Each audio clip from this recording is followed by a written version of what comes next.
4 decisiones, las decisiones más importantes en la vida de toda persona que cree en Dios. Vamos a la palabra de Dios en Deuteronomios capítulo 30, verso 19. Es un texto bíblico que muchos han escuchado, estoy seguro que sí. Lo debo leer porque usted lo va buscando allí, Deuteronomios, el libro número 5 de la Escritura. Pero yo debo leerlo para los que están, después se van a ver la enseñanza por las redes sociales. Dice así el texto bíblico: a los cielos y a la tierra llamo por testigos hoy contra vosotros, que os he puesto delante la vida y la muerte, la bendición y la maldición. Escoge pues la vida para que vivas tú y tu descendencia. Dice, escoge pues la vida para que vivas tú y tu descendencia. Este es un texto bíblico bien importante y muy utilizado. Pero antes de hablar de lo que quiere decir el texto, es importante que reconozcamos esta mañana lo importante, lo crucial, lo determinante en la vida de nosotros como seres humanos de rechazar o de recibir o aceptar la salvación que Dios nos ha prometido y que nos ha puesto a través de Jesucristo. Esa es la decisión más importante que un ser humano debe tomar. Todas las demás decisiones son secundarias.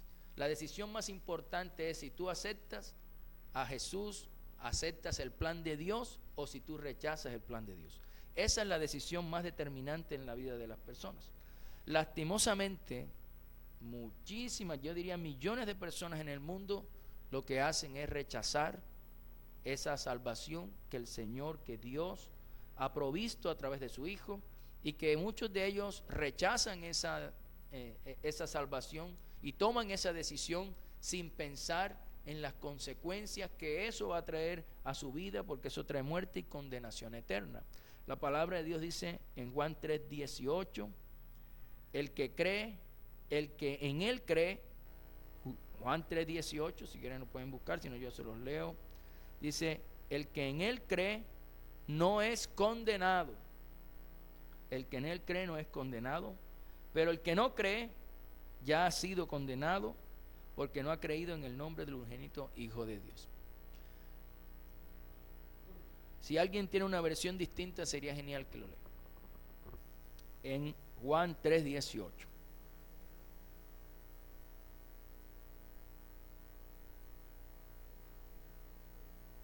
Sí, es como lo mismo, ¿cierto? Bien, entonces, mire que dice allí, el que cree en Él no es condenado, pero el que no cree ya ha sido condenado, y cuando se muere se cumple la sentencia. Sí, eso es lo que quiere decir el texto. Ahora, pero gracias a Dios, también hay millones de personas en el mundo que sí han aceptado, que sí han tomado la buena decisión de aceptar esa salvación que Dios nos ha provisto por medio de su Hijo Jesucristo.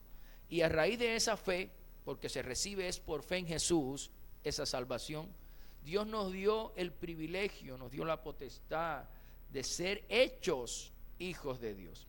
En Juan 1:12, que creo que es un texto bíblico que todos no solamente debemos conocer, sino que debemos aprender de memoria, para que no se le olvide. Tan importante es este texto, porque muchas veces en medio de las situaciones de la vida nos sentimos deprimidos, nos sentimos mal, nos sentimos tristes, nos sentimos, algunos dicen bajos de nota, nos sentimos mal y nos sentimos que no somos importantes. Pero mire, por creer en Jesús se nos ha dado un privilegio. Dice, mas a todos los que le recibieron, a los que creen en su nombre, les dio la potestad, el derecho de ser hechos hijos de Dios. Usted y yo somos hijos de Dios por creer en Jesús. Así que muchas veces cuando usted se siente mal porque de pronto tuvo una discusión con mamá, con papá o con el esposo o con los hijos, y usted se siente mal, o con el jefe, créame, por más que pueda usted, el enemigo, aún su propia carne, decirle que usted no vale nada, usted vale mucho. Usted costó la sangre de Cristo, y por esa sangre usted y yo somos hijos de Dios. somos hijos de Dios, herederos de un reino eterno. Ahora, esa parte que acabamos de explicar es la parte más trascendental de la vida del ser humano. El paso por esta tierra, la decisión más importante es esa: si aceptas, si recibes la salvación que Dios te promete o si la rechazas. Eso es lo más importante. Pero no quiere decir que son las únicas decisiones que tenemos que tomar a lo largo de la vida. A lo largo de toda nuestra vida, y después que aceptamos a Jesús como el Salvador, como Señor de nuestra vida, tenemos que tomar un sinfín de decisiones.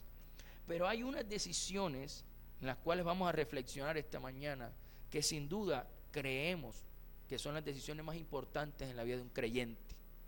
Después de esa que acabamos de decir, vienen 4 más, que son decisiones que nosotros sin duda tenemos que tomar en un momento de nuestra vida, porque algunos las toman hoy, algunos quizás ya tomaron algunas de estas decisiones en su vida, otros hoy deciden decir: bueno, Señor, de hoy en adelante estas decisiones las voy a tomar, ¿sí? Entonces vamos a mirarla. ¿Cuáles son esas decisiones más importantes en la vida de todo creyente? Primera decisión: poner a Dios como la principal prioridad en su vida o en nuestra vida. Eso es fundamental. Mateo 6:33. No vamos a leerlo, van a repetir conmigo porque todos se lo saben. Mas buscad, díganlo, más buscad primeramente el reino de Dios y su justicia, y todas estas cosas os serán añadidas. Todos lo conocemos, ¿verdad? Todos lo conocemos. Pero si queremos en verdad vivir una vida bendecida, si queremos en verdad vivir una vida respaldada por Dios, si queremos vivir una vida que agrade a Dios, tenemos que tomar la decisión de poner a Dios como la prioridad de nuestra vida. ¿Qué es poner a Dios como la prioridad de nuestra vida? Es que en nuestra agenda semanal Dios sea la prioridad. Sí, Dios sea la prioridad. Que congregarnos, que tener nuestro tiempo de intimidad con Dios, que servir a Dios en lo que podamos servir en nuestro diario vivir, no tenga que depender de nuestros otros compromisos, sino que yo he tomado la decisión de que Dios es primero. No es si tengo tiempo o si no tengo tiempo, es Dios es primero. Dios es primero, y aunque no haya tiempo, yo saco el tiempo para demostrarle a Dios que Él es primero, ¿sí? A eso me refiero, porque muchas veces en nuestra agenda semanal, si me da tiempo leo la Biblia, si me da tiempo oro a Dios, si me da tiempo, si cumplo con estas cosas que tengo que hacer, depende de cómo termine, vemos si vamos a la iglesia o no vamos. Entonces es tomar la decisión de decirle: Señor, haya tiempo o no haya tiempo, los otros compromisos siempre van a estar ahí, siempre habrá cosas que hacer, pero sobre todas esas tú vas a ser primero. Tú vas a ser primero. En Hebreos 10:25 nos dice una gran verdad que tenemos que recordar. En el libro de Hebreos, capítulo 10, verso 25. Vamos a leerlo en 2 versiones. Yo leo la versión Reina Valera y ustedes leen una versión distinta. Dice el texto: no dejando de congregarnos, como algunos tienen por costumbre, sino exhortándonos, y es decir, alertándonos, ¿sí? Y tanto más cuando veis que aquel día se acerca. ¿Y quién no ha visto que el día se está acercando? ¿Cierto? Entonces, si usted tiene una versión distinta, sería bueno que la pudiera leer.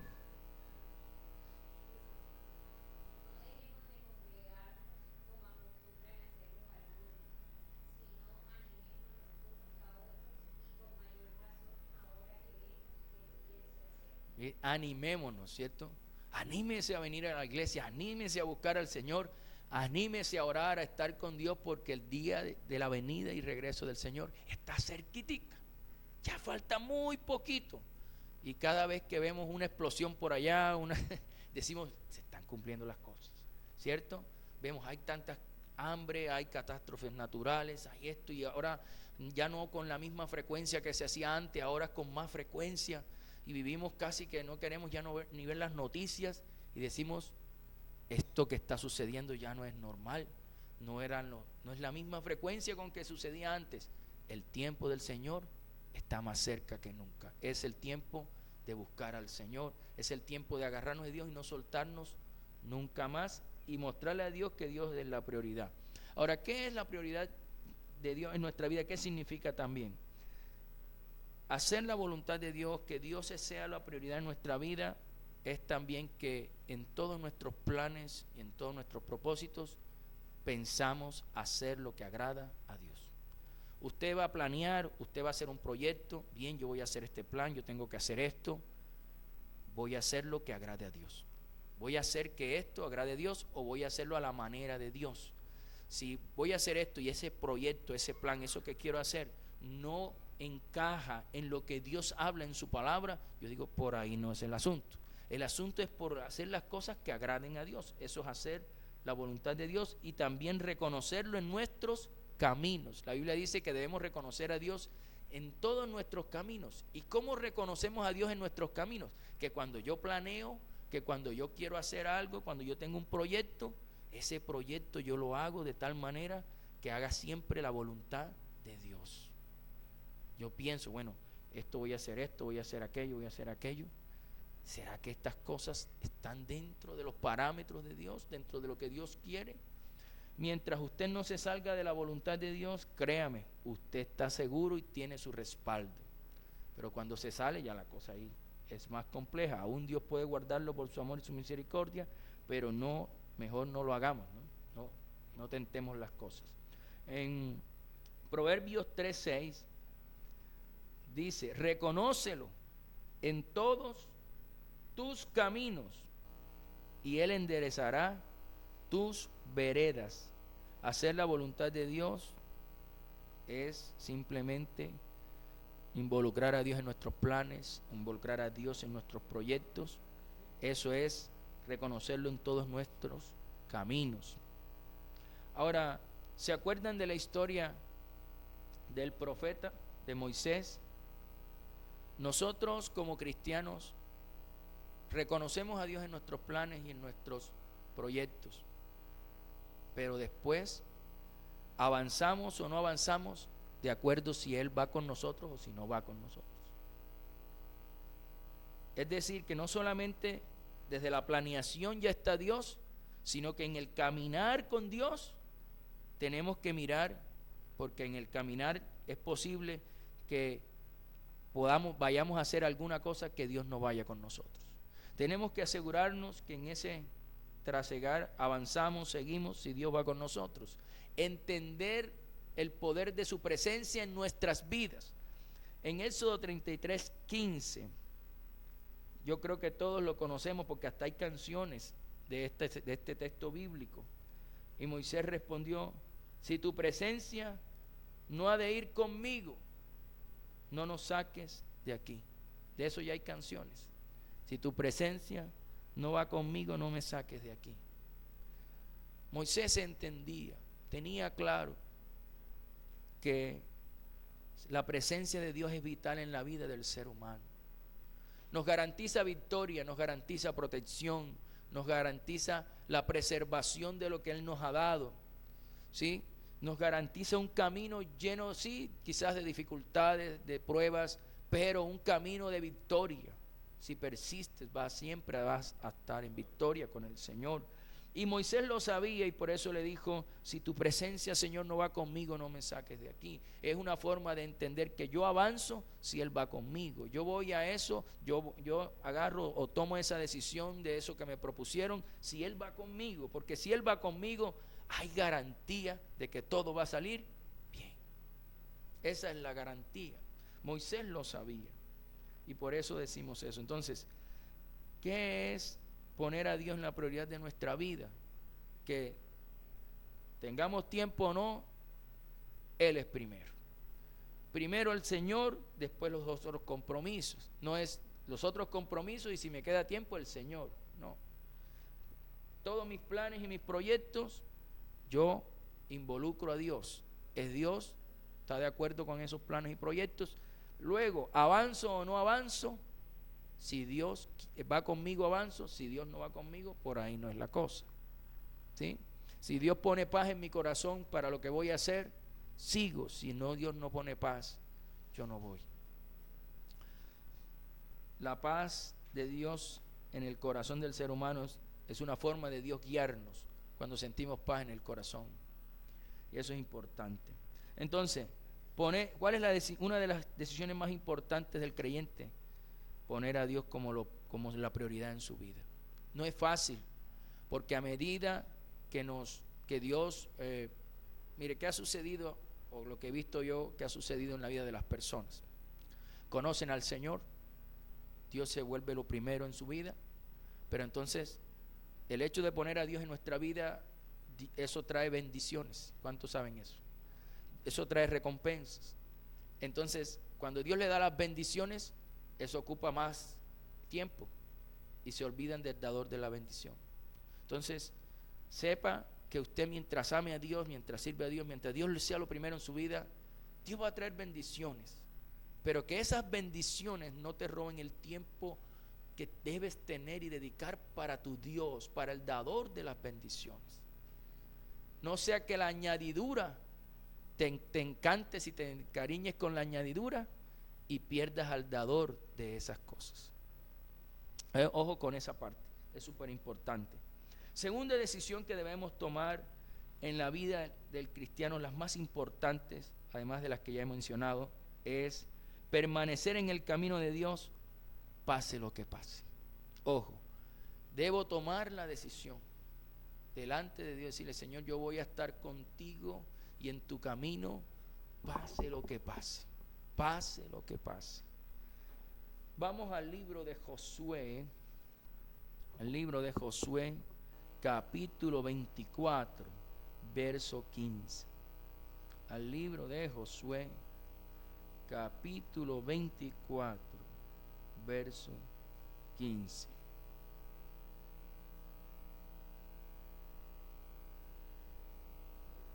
Este texto bíblico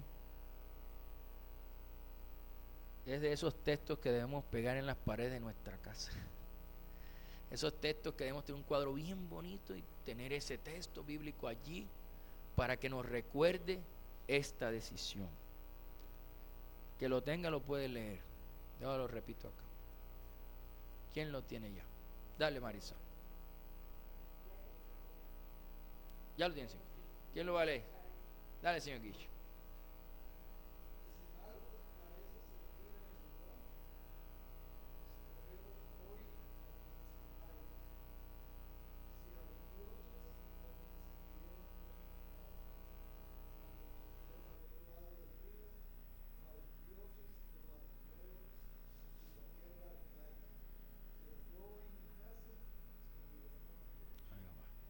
Es una decisión, ¿sí?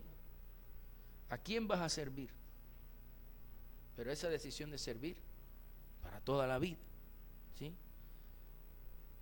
Josué dijo: yo y mi casa serviremos al Señor.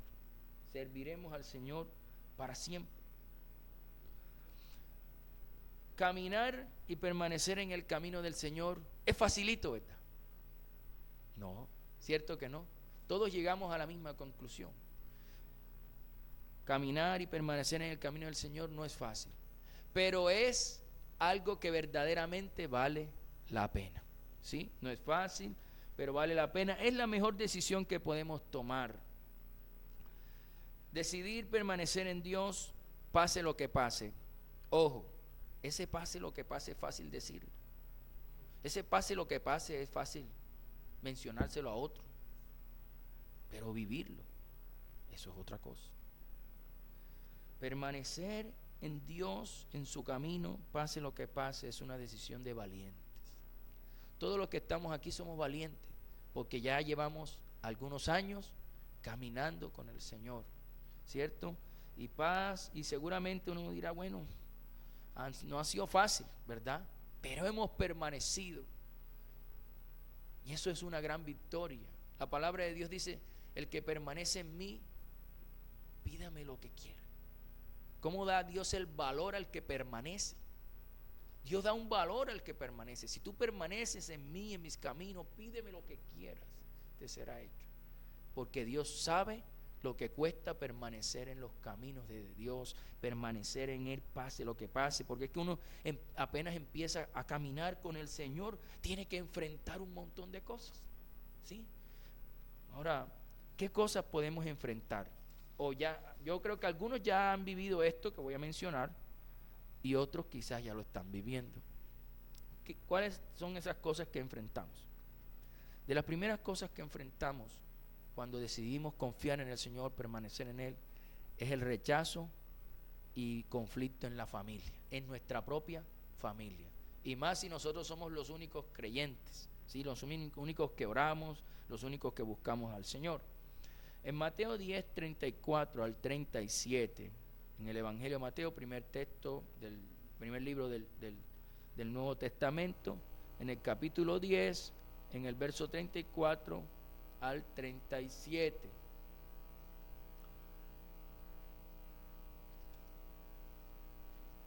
¿Quién lo tiene ahí a la mano? Yo voy leyendo entonces. Dice, que lo tenga, dice amén, y vamos leyendo. Dice, no penséis, está hablando Jesús. Jesús está hablando aquí y está diciendo, no penséis o no piensen que he venido para traer paz a la tierra. No he venido para traer paz, sino espada, y la espada es símbolo de guerra, ¿cierto? Porque he venido para poner en disensión, en discordia, al hombre contra su padre, a la hija contra su madre, y a la nuera contra su suegra. Y los enemigos del hombre serán los de su casa. El que ama a padre o a madre más que a mí, no es digno de mí. Y el que ama a hijo o a hija más que a mí, no es digno de mí. Ahora, ¿en qué sentido Jesús decía esto? Todo aquel que acepta a Cristo en su vida, empieza su vida a ser transformada por el Señor. Y esa transformación o ese proceso de cambio va a chocar con las personas de nuestra propia familia, ¿cierto? Entonces va a haber una discordia entre padre e hijo, porque el papá que hacía cosas, ¿cierto?, pecaminosas y que en su hogar era normal hacerlas porque todas las han hecho toda la vida, se encuentra con un hijo que ahora se le para y le dice, yo no voy a hacer eso porque eso no agrada a Dios. Entonces empieza un roce, pero ¿cómo si tú eres hijo mío y los que son de esta familia, Pérez o Pastor o Vélez, o hacemos esto y hacemos aquello? Entonces, ¿por qué? ¿Sí? Entonces va a haber el roce, ¿cierto? Va a haber el roce. Y ahora entonces el hijo pasa yendo a la iglesia y ya no quiere de pronto participar en esos momentos de efervescencia y de fiesta que hacían antes, donde se perdían en el trago, por ejemplo. Entonces, pero ¿y qué te pasa a ti? ¿No? Ya tú no quieres participar con nosotros, ¿sí? Y empieza un roce, pero es el proceso de transformación de Dios. Y hay una batalla, y la batalla se da en la misma casa. Y eso es lo que hablaba Jesús allí. Yo no sé si ya usted ha empezado a sentir ese rechazo aún en la familia. Cuando uno empieza a ser cristiano y va pasando los meses y saben que uno es cristiano, ya uno lo rechazan para todos. No lo invite porque él es cristiano, ¿cierto? No lo invite porque él no va a aceptar. Y uno se siente desplazado. Pero así es la vida con el Señor. Es mejor que nos rechacen o no nos inviten al pecado. Que nos inviten a hacer lo bueno, pero no a pecar. Entonces, uno va perdiendo los amigos, va perdiendo amistades, pero Dios va dando otras, ¿sí? Dios va dando otras.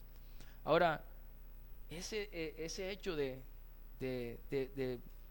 aceptar a Jesús y de pase lo que pase, seguir al Señor, también va a traer críticas y burlas de las personas, ¿sí? En Mateo 10:25 Jesús lo advierte y él dice, bástale al discípulo ser como su maestro y al siervo como su señor. Si al padre de familia llamaron Belcebú, o sea, a Jesús, ¿cuánto más a los de su casa? ¿Quién tiene una versión diferente a la Reina Valera?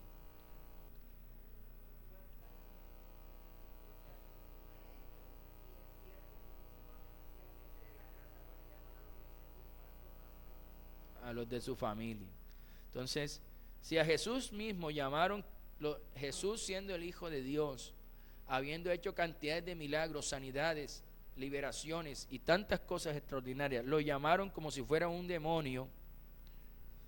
Ay, ¿qué se espera para nosotros? ¿Sí? Nos van a decir de todo. Críticas y burlas. En la misma casa se burlaban de nosotros, ¿cierto? Ahora el evangélico, el pastor, ¿cierto? Oh, el santo, el aleluya. El Biblia sudá, eso pasa con la Biblia aquí debajo, ¿cierto? Y se empiezan a burlar de nosotros. Así que no, tranquilo. Muchas personas en estos dos puntos se van, dicen, no, yo no voy a seguir en esto, yo no estoy para esto. Señor, muy amable lo que tú hiciste por mí, pero yo no voy a aguantarme estas críticas, no voy a aguantarme rechazo, yo no quiero perder a mis amigos son más importantes y así. Otros simplemente le dan la espalda al Señor y se bueno. ¿Sí? También vamos a encontrar a lo largo de ese caminar con el Señor y de querer permanecer en Dios siempre, vamos a encontrarnos con conflictos y divisiones aún mismo dentro de la iglesia. ¿Sí? Vamos a leer 1 de Corintios 11, 17 al 18. 1 de Corintios 11, del 17 al 18.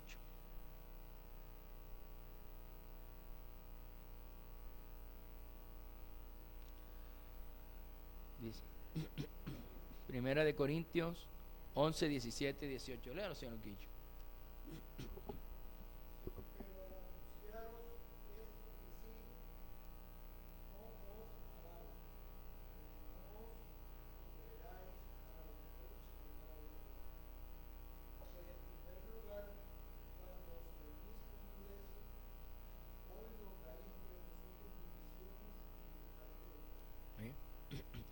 O sea que en esa decisión de permanecer en Dios pase lo que pase, en las congregaciones se presentan disensiones, se presentan divisiones. Y yo diría que en esta iglesia a veces se presentan, es porque aquí somos de diferentes ramas políticas, ¿cierto? Yo por eso en la política no hablaba, porque decía, no, aquí no, porque aquí hay jefe de todos. Aquí, cuando inició la política, había de Erasmo, de Liliana, de Kekelén, de ¿cómo es que se llama el otro? Bueno, de las pelucadas. Gracias a Dios que Dios los alineó a todos y votamos por los que eran. Pero no hubo, sí, no hubo. Pero entonces, pero hubo casos donde nosotros no hablamos de ese tema para no causar. Eso puede causar división, pero también hay otras cosas que causan división dentro de la iglesia y pueden dividirla. ¿Sí? Y pueden que decir, ay no, pero es que este grupo es así, este grupo es asado. Y créame, aunque haya algún día una división más notoria dentro de la iglesia, nunca se aleje del Señor. ¿Sí? Porque eso va a suceder. Mira, dice el texto de 1 Corintios que el apóstol Pablo le dice, creo que allá en la iglesia de Corintio me dicen que hay divisiones, o sea, hay grupos dentro de las mismas iglesias, y dice él, en parte yo lo creo. Pero no quiere decir que Dios no puede quitar esas divisiones y hacer que la iglesia esté de la forma apropiada. Yo espero que la única división que se forme aquí es solo cuando hay política, porque la política dura poco tiempo, ¿sí? Ya se acaba y listo, ¿sí? Y bueno, pero Dios, en todo esto Dios nos dice, obviamente nos vamos a encontrar con eso. Hay personas que no aguantan eso, que vienen a las iglesias y encuentran que de pronto hay un grupo así, otro grupo, entonces no les gusta y ya no, eso no es para mí. Pero Dios dice, pase lo que pase, voy a tomar la decisión de permanecer con el Señor, pase lo que pase. Igual, todos sabemos que en la iglesia no hay personas perfectas. Buscamos al perfecto en la iglesia. ¿Quién es el perfecto? Cristo. A Él lo buscamos, pero no hay perfectos. Todos estamos en un proceso de perfeccionamiento, un proceso de santificación. Ahora, Claro está que estas razones, rechazo y conflicto en la familia, críticas y burlas de las personas, conflicto y divisiones aún dentro de la misma iglesia, no quiere decir que estas situaciones nosotros las vamos a vivir y no nos van a afectar. No, no. Sí nos afecta y nos pueden desmotivar, es lógico, nos pueden desanimar, pero créame, en la Escritura hubo hombres creyentes, hombres y mujeres creyentes en Dios que vivieron situaciones iguales o peores y permanecieron fieles al Señor, y eso debe darnos motivación a nosotros, ¿verdad? De que ellos nos dan el ejemplo de que a pesar de que vieron tantas cosas, permanecieron fieles a Dios. Y este texto sí lo vamos a leer todos en 2 de Corintios 11 del 23 al 25, porque es una de las historias o uno de los fragmentos de la Escritura que nos muestra el sufrimiento o el gran sufrimiento que tuvo el apóstol Pablo. En 2 de Corintios 11, 23, 25. Léelo, Cande. Fuerte. Dale.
Hasta ahí, Cande. Pero sí se dieron cuenta todo lo que tuvo que vivir el apóstol Pablo. Azotes, lo apedrearon, naufragó. Ahí no menciona hambre, sed, desnudez. Le picó una serpiente una vez venenosa y no lo mató. O sea, ahí, obviamente nosotros no somos el apóstol Pablo, pero así como estoy llevando como que de los ejemplos de la Escritura extremo, ¿no? Pero muchos hombres y mujeres en la Escritura padecieron diferentes situaciones y mayores que las nuestras. Y nosotros hoy tenemos muchísima menos que ellos, y a veces queremos tirar la toalla, queremos apartarnos del Señor, ¿sí? Queremos irnos de los caminos de Dios, y tenemos que entender que permanecer en Cristo y en su camino no es algo fácil, pero es la mejor decisión que nosotros podemos tomar, y es una decisión que vale la pena completamente, ¿sí? Y sí, a ver todo esto, pero de todas esas tenemos que saber que el apóstol Pablo salió victorioso. Asimismo nosotros, de todas las que nos toque vivir, Jesús te da la garantía de que vas a salir vencedor, ¿sí? A veces, mira, todas esas cosas pasaron, pero aún así Él pudo contar la historia porque Dios le dio la victoria sobre todas ellas. Y eso es importante. Marcos 10, 28 al 30 nos dice, voy a leerlo acá, dice: entonces Pedro comenzó a decirle: he aquí, nosotros lo hemos dejado todo y te hemos seguido. Respondió Jesús y le dijo: de cierto os digo que no hay ninguno que haya dejado casa o hermanos o hermanas o padre o madre o mujer o hijos o tierras por causa de mí y del evangelio, que no reciba 100 veces más ahora en este tiempo casas, hermanos, hermanas, madre, hijo y tierra, con persecuciones, y en el siglo venidero la vida eterna. Es lo que dice el Señor. O sea que va a recibir ¿cuánto más? 100 veces más. Ahora, no, lo voy a recibir solo en el cielo. No, Él está diciendo ahora, dice, recibirá 100 veces más ahora en este tiempo y en el siglo venidero la vida eterna. 100 veces más. Entonces, Pero obviamente él especifica y dice una palabra ahí, con persecución. ¿Sí? Con persecución. ¿Quién nos va a perseguir? No es que nos va a perseguir una persona, nos va a perseguir el enemigo. Ahí dice, no, mira, está bendecido de Dios, todo lo que toca, como Job, ¿no? Job, todo lo que hacía Dios lo prosperaba, avanzaba, Dios lo tenía protegido y lo tenía cercado, pero Satanás lo tenía perseguido, estaba buscándole la caída a Job, ¿cierto? Y no se la encontró. Pero tenemos a alguien que nos persigue, sí, pero Dios nos protege del que nos persigue. Entonces, la mejor decisión que podemos tomar y que debemos tomar, además de aceptar a Jesús, además de la otra decisión que hemos tomado de poner a Dios como prioridad de nuestra vida, la otra es, Señor, pase lo que pase, yo voy a permanecer contigo. No es fácil, pero hoy tomo esa decisión. Tercera decisión que debemos tomar, confiar en Dios aún en medio de la dificultad. Y aquí vienen los ayayay. Confiar en Dios aún en medio de la dificultad. Vamos a segunda de Crónicas 20:12. Segunda de Crónicas 20:12. Ya algunos manejan la Biblia de una forma muy rápida. Otros, segunda de Crónicas 20:12. Otros estamos en ese proceso de irnos adaptando, pero es lo mejor que podemos hacer. A veces la tecnología es más fácil, pero sí. No, pero el señor Guillo ya maneja. El celular lo tiene ahí el dedillo.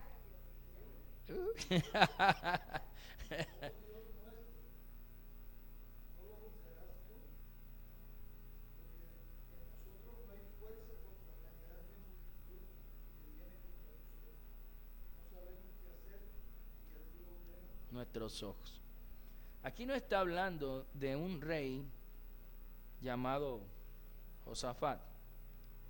Y este rey iba a ser atacado por una gran multitud. ¿Sí?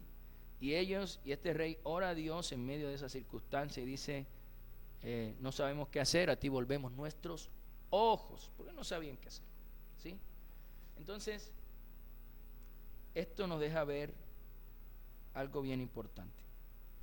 Confiar en Dios aún en medio de la dificultad. Josafat tenía una gran dificultad. Iba a ser atacado por una multitud de gente muchísimo mayor que ellos. Ellos se vuelven al Señor. Es fácil decir que confiamos en Dios, que tenemos esperanza en Dios, cuando todo está tranquilo y no hay problemas. Cuando hay abundancia y prosperidad. Ah, gloria a Dios, aleluya, santo. ¿Cierto? Cuando todo va bien, no, Dios es bueno, Dios es maravilloso, Dios es lo máximo. Claro, porque vamos bien, todo va bien. ¿Cierto? Pero qué difícil es confiar en Dios en tiempos de angustia, de dolor, de sufrimiento. Es allí donde esos tiempos requieren de nuestra fe verdadera, ¿sí? De poner nuestra fe y nuestra confianza en Él a pesar de la dificultad. Y es allí donde somos fortalecidos y tenemos que fortalecernos en Dios para pasar ese tiempo. Y ahí sí nos decimos, qué rico es servir al Señor y amarlo. Pero ¿qué espera Dios de nosotros en ese tiempo de dificultad? Confianza en Él, que pongamos nuestra esperanza en Él, ¿sí? Que sepamos que la dificultad, cuando se presenta, el confiar en Dios en medio de la dificultad, tenemos que aprender que esa dificultad la vamos a superar esperando pacientemente en el Señor. Él nos va a ayudar, pero la dificultad espera a Dios de nosotros que esperemos en Él, que Él actúe, porque la dificultad en la vida de un creyente es la muestra más fehaciente de que Dios está trabajando en su vida y de que esa dificultad es parte de un proceso ya formado por Dios, porque durante ese proceso Dios quiere purificarte, Dios quiere enseñarte un camino distinto, Dios quiere fortalecer tu carácter, Dios quiere mostrarte cuál es el mejor camino, porque Él sabe cuál es el mejor camino. Dios quiere llevarte quizás al desierto para hablarte al oído y decirte, te lo he dicho varias veces, ¿cuándo vas a aceptar mi llamado? O sea, tantas cosas son en la dificultad que nosotros sin duda tenemos que esperar pacientemente que Él venga y nos ayude y aprender el proceso, porque cuando aprendemos el proceso viene entonces la recompensa, el galardón, la bendición. No es fácil, pero hay que hacerlo, ¿sí? Esperar con paciencia y volveremos otra vez a hablar como cuando los tiempos de abundancia. Pero hay que vivir el proceso. Segunda de Crónicas, capítulo 20, del 14 al 17. Es larguito, lo voy a empezar a leer. Dice, y estaba allí Jaasiel, hijo de Zacarías, hijo de Benaías, hijo de Jehiel, hijo de Matanías, levita de los hijos de Asaf, sobre el cual vino el Espíritu de Jehová en medio de la reunión, y dijo, oíd Judá todo, y vosotros moradores de Jerusalén, y tú rey Josafat, Jehová os dice así, no temáis ni os amedrentéis delante de esta multitud tan grande, porque no es vuestra guerra, sino de Dios. Mañana descenderéis contra ellos, y aquí que ellos huirán por la cuesta de Cis, y los hallaréis junto al arroyo, antes del desierto de Jeruel. No habrá para que pelees vosotros en este caso. Paraos, estad quietos, y ved la salvación de Jehová con vosotros. Oh Judá y Jerusalén, no temáis ni desmayéis. Salid mañana contra ellos, porque Jehová estará con vosotros. Ahora, si vemos el texto bíblico, Josafat estaba angustiado, estaba preocupado, estaba viviendo un tiempo de dificultad. Quizás tenía miedo en su corazón porque era un pueblo muy grande que lo iba a atacar. Y si Dios no estaba con él, sin duda iban a ser arrasados. Pero ellos vuelven sus ojos a Dios, ellos claman a Dios, Dios les dice, listo, está bien, no hay problema, ya los oí. Pero la pregunta es, ¿qué le dijo el Señor a Josafat? ¿Qué le dijo? ¿Cuándo llegaría su ayuda? Le dijo enseguida, inmediatamente, no te preocupes. No, le dijo mañana. ¿Qué le dijo? Mañana. Te daré la victoria mañana. Cuando salgas, mañana te la doy. Es decir, no fue una victoria inmediata.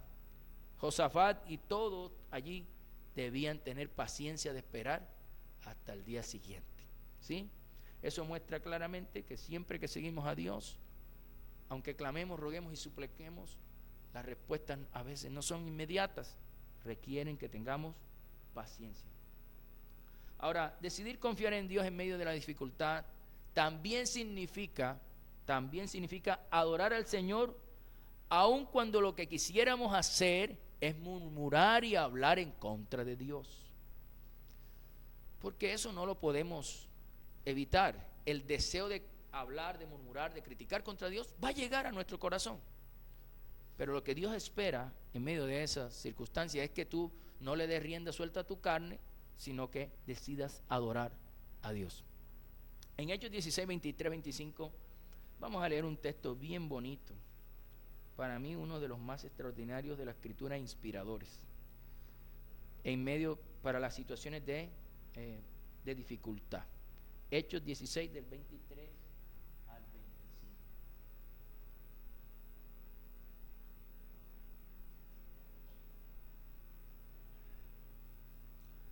Dice el texto, lo voy a leer para todos, vamos leyendo todos juntos. Dice, después de haberles azotado mucho, los echaron en la cárcel, mandando al carcelero que los guardase con seguridad, el cual, recibido este mandato, los metió en el calabozo de más adentro y les aseguró los pies en el cepo. Pero a medianoche, yo me imagino después que los habían azotado, que lo habían puesto en la prisión, digamos, más horrorosa, seguramente si fuéramos nosotros, nuestra carne estuviera murmurando, estuviera criticando contra el Señor. Pero el apóstol Pablo y Silas dice, pero a medianoche, orando Pablo y Silas, cantaban himnos a Dios y los presos los oían. Mira la diferencia. En medio de ser azotados, que puede ser relacionado con nosotros una dificultad, una pérdida, un tiempo de escasez, un tiempo de dolor, de sufrimiento, ¿cierto? ¿Qué hicieron ellos? oraron a Dios y cantaron a Dios, hasta el punto de que en medio de su dificultad las personas externas oían su adoración a Dios. Adorar a Dios en medio de las dificultades de la vida mueve la mano y el poder de Dios a nuestro favor. Dios hace maravillas. Dios no es indiferente a un corazón que adora en medio de la dificultad. Cuando usted adora en medio de la dificultad, en medio de la angustia, del dolor, Dios muestra su amor y su grandeza por sus hijos. En Hechos 16:26, ahí seguidito, el verso siguiente, sigue diciendo el texto: entonces sobrevino de repente un gran terremoto, de tal manera que los cimientos de la cárcel se sacudían, y al instante se abrieron todas las puertas y las cadenas de todos se soltaron. El producto de la adoración de Pablo y Silas, después de haber pasado tantos momentos de dolor, de sufrimiento, produjo en Dios que se conmoviera su corazón y viniera a favor de sus hijos, y abrió las puertas, se le quitaron las cadenas de las manos y se abrieron todas las puertas, y no solo las de ellos, sino de los que estaban con ellos. Cuando alguien que está en sufrimiento, en el dolor, adora a Dios, Dios se conmueve, trae bendición sobre el que adora y sobre los que están con ellos. Extraordinario. Yo entiendo, porque todos hemos pasado por diferentes dificultades y dolor, y nuestra carne solo quiere quejarse, solo quiere murmurar. Pero de consejo, como amigo y como pastor, no lo deje, no abra la boca para hablar contra Dios. Adore a Dios y verá lo que Dios hace. Y verá lo que Dios va a hacer, porque usted ni se imagina qué puede hacer Dios. Pablo y Silas ni siquiera imaginaron que Dios iba a hacer eso. Ellos solamente con sus ojos percibieron la grandeza de Dios. Esa es una decisión que sin duda todos debemos tomar. Adorar, decirle: Señor, a lo largo de mi vida, o de lo que resta de nuestras vidas en esta tierra, quizás puedan venir tiempos de dificultad. Aún en ellos, ayúdame a adorarte, ayúdame a tener la mejor actitud, y que de mi boca no salgan palabras en tu contra. Cuarta decisión que debemos tomar, de las más importantes en la vida de todo creyente: debemos obedecer a Dios, o tomar la decisión de obedecer a Dios, aun cuando no lo comprendemos, aun cuando no entendemos lo que Dios quiere hacer con ese acto de obediencia que nos ha dicho, que nos ha mostrado. En Lucas capítulo 5, verso 5, el Señor dice así en la palabra de Dios: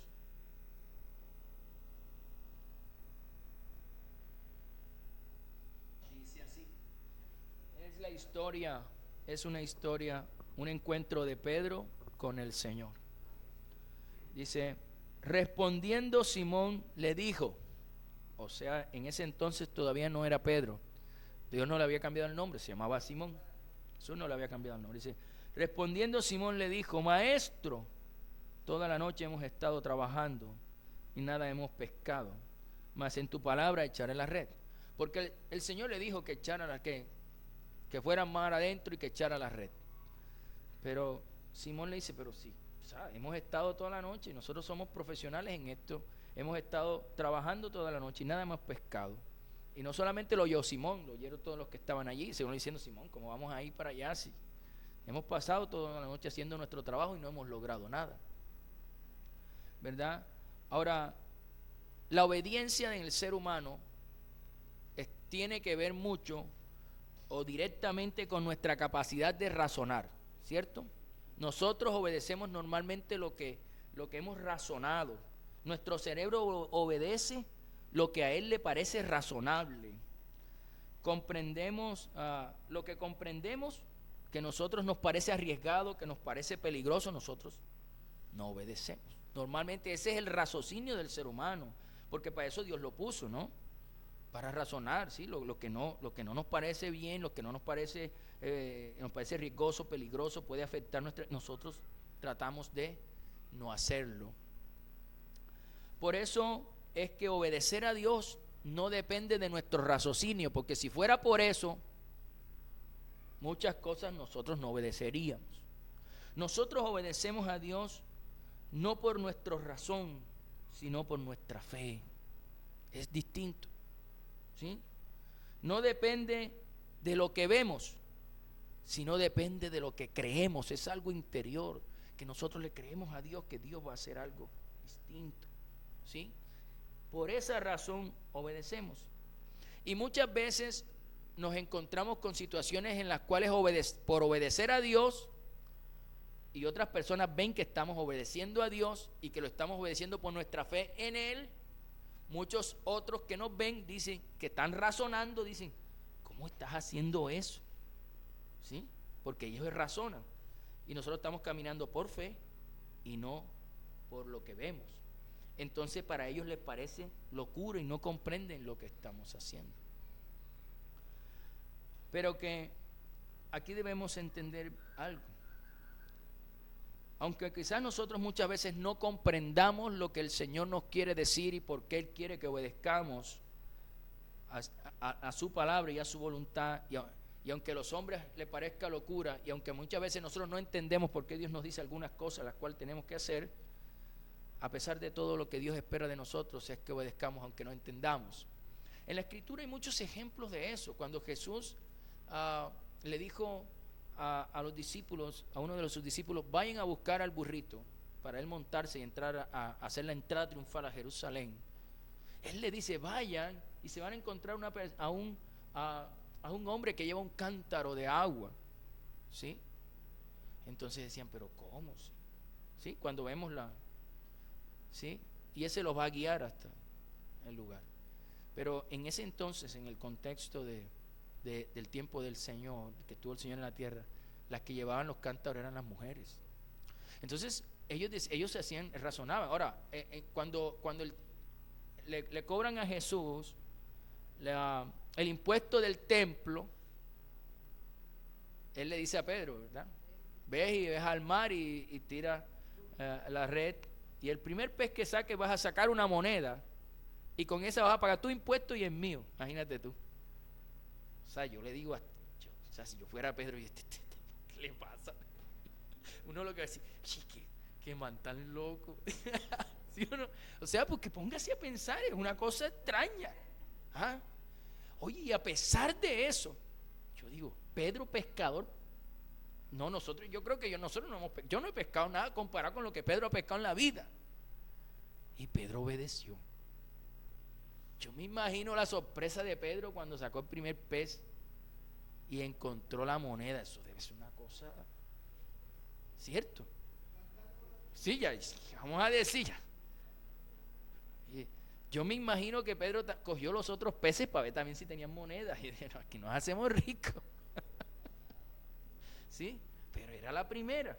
Ahora, a mí esas cosas de la Escritura a uno ponen a pensar, porque uno dice, ¿sí obedecería yo si Dios me dijera eso? ¿Hasta dónde llegaría mi obediencia en una situación como esa? Y a veces Dios lo hace, mire, Dios lo hace. Yo pongo mi ejemplo, que siempre es el que pongo, porque es de los que Dios, en los cuales me he movido en contra de las circunstancias, en contra de mi razonamiento. Nosotros teníamos varios años ya de vivir juntos con mi esposa, de habernos casado, y queríamos tener hijos. Hicimos todo un año, no habíamos podido tener hijos, y fuimos a donde un médico especialista en fertilidad, muy bueno, y duramos ese año, nos hicieron exámenes, nos hicieron un montón de cosas, y todo ese año pasamos y gastamos un dinero, entonces, y nada, perdimos hasta la esperanza. Pasó el tiempo de la frustración, un tiempo, 6 meses, no sé, quizás un poco más, sí, como 6 meses, frustrado. Y Dios nos habla en la palabra. Yo sentí que me habló en la palabra, en un texto bíblico que hablaba de otro personaje en la Escritura, pero yo sentí que era para mí, donde decía que dentro de un año iba a tener un bebé. Y eso me motivó por dentro. Decía, esto es de Dios. Dios me está diciendo que el otro año sí. Vamos a intentarlo otra vez. Y mi esposa, vamos a intentarlo. Mire, la palabra de Dios dice esto. ¿Sí? Y yo le creía a Dios. Mira, cualquiera dice, no, hombre, si ya nos gastamos toda esa plata, ¿qué vamos a ir otra vez? ¿Cierto? ¿Para qué vamos a gastar más plata? Y si después otra vez, vamos a intentarlo. Yo creo en lo que aquí dice Dios. Y yo fui. Y hicieron otra vez otro proceso y bueno, vamos a intentar por otro lado, ¿no? Había intentado por un lado, intentemos por el otro. Y yo les he contado la historia. Mi esposa no ovulaba, tenía una sola trompa, que la otra trompa la había perdido. Y ahí fuimos a la de Dios. Si ovulaba el óvulo que tenía trompa, había posibilidades. Si ovulaba el que no tenía trompa, había que esperar. Y fuimos. Y efectivamente todo el proceso, le dieron todo el proceso y ovuló el óvulo que no tenía trompa, claro. Esas son las cosas de Dios, ¿sí? Para ponernos salimos. No, pero Dios lo puede hacer, ¿cierto? Al mes regresamos y ya mi esposa estaba en embarazo. ¿Cómo lo hizo Dios? Yo no sé. ¿Qué hizo Dios ahí? Yo no sé. Dios puede poner pedacitos ahí de trompa en momentico para que el óvulo pase y después lo quita otra vez. Yo no sé qué hizo. Lo que sí sé es que en medio llegué allá con él. Ya está embarazada, doctor. Ni el doctor sabía qué había pasado. Si usted no sabe, yo menos, pero Dios lo hizo. Lo único que yo sé es que Dios lo hizo, doctor. Sí, que vino uno y después el otro. Y bueno, ahí está. Si es que no sabemos qué pasó. Ni él sabía. Bueno, dice, de pronto, imagínate, un médico especializado en fertilización decía, de pronto lo agarró. ¿Cómo que de pronto? Eso lo hizo Dios. Eso no tiene explicación. Pero mire, fue el hecho de uno ir, aunque yo decía, bueno, es Dios que lo dice, ¿cierto? Yo no comprendía, yo dije, bueno, si Él lo dice, Él lo puede hacer. Y después de todo ese montón de cosas, yo decía, pero Dios lo hizo. Y esos son los momentos donde nosotros decimos que no importa las circunstancias, no importa que personas nos digan lo contrario, obedezca al Señor para que usted pueda ver la gloria de Dios en su vida. Si no, no la va a ver. Si yo me ponía a escuchar lo que decía la gente, no vayas, si ya perdiste dinero, ya invertiste y no pudiste, no vayas, ¿qué vas a hacerte eso otra vez? ¿Cierto? La otra opción, adopta, ¿cierto? Que no es malo, pero yo quería los míos, de mi propia sangre, de mi sangre, ¿cierto? Entonces, es una cuestión de creerle al Señor, de creerle. Quizás Dios le hable en la Escritura y usted sienta fuertemente que Dios le habla acerca de algo. Muévase y hágalo. Muévase a algo que es Dios. Dios le va a respaldar. Lucas 5, del 6 al 7 nos dice: y habiéndolo hecho, tiraron la red. ¿Cierto? No querían, ya habían pasado toda la noche. Pero habiéndolo hecho, encerraron gran cantidad de peces y su red se rompía. Entonces hicieron señas a los compañeros que estaban en la otra barca para que viniesen a ayudarles.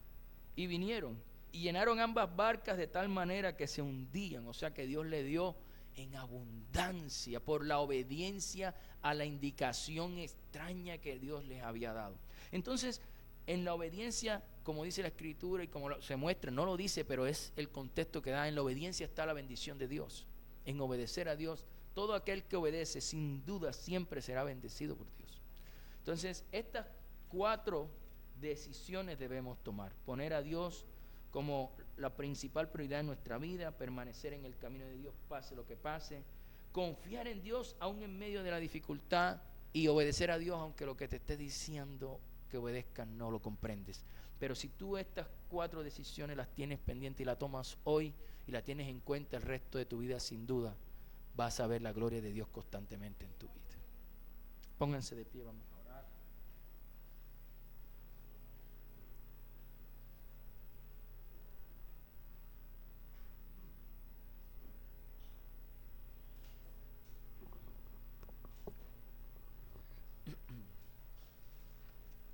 Señor, te damos la gloria y te damos la honra a ti, Señor. Gracias por tu palabra. Gracias porque nos has permitido hasta este punto de nuestra vida tomar la decisión más importante de todo ser humano, que todo ser humano debe tomar. Gracias porque nosotros sí la hemos ya tomado, la decisión de aceptar la salvación que tú nos das a través de tu Hijo Jesucristo.